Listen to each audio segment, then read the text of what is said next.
Good morning and welcome to Thursday's edition of the Bubba Show. Today, as we always say, it doesn't matter, and that is the jobs number that's going to come out today has no meaning.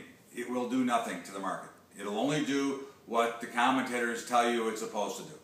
It's going to do nothing. Okay, that's my opinion, and that's what I will stand with. But there is a bunch of information coming out in the next 2 days. Chicago PMI. Could it have an effect? Yeah. Here's the problem that we're facing right now. We're in a market that has no traders involved, and by this afternoon there'll be nobody here. And we've got a market that has news that could drive, and we could get what we call a vacuum, when there's not enough weight in either side to stop the market.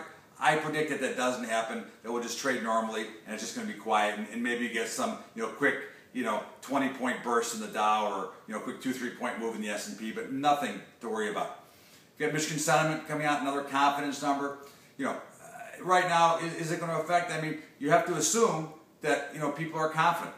I mean, that's just the way that everything looks. I mean, the market's going up. Now, of course, those of you who know me best know that I don't believe in the system. I don't believe in the quantitative easing that's going on. I think it's all a bunch of nonsense. I don't think that economic is helping anybody, because really all it's helping is, for those of you who are It's a Wonderful Life fan, Mr. Potter is getting rich here, but the normal George Baileys, they're not getting any help. And I think that that's a problem. And I think that's something that needs to be addressed.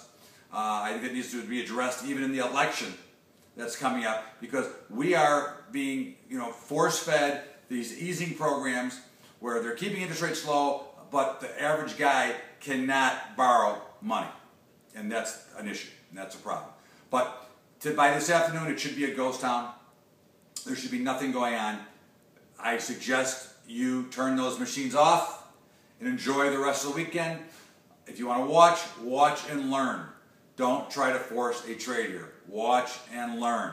Remember Bubba's Picks, and there will be no Bubba's Picks on Thursday and Friday this week, I can promise you. Everybody have a great week, a great day. For Thursday, the Bubba Show. We'll talk to you tomorrow on Friday. Have a good day.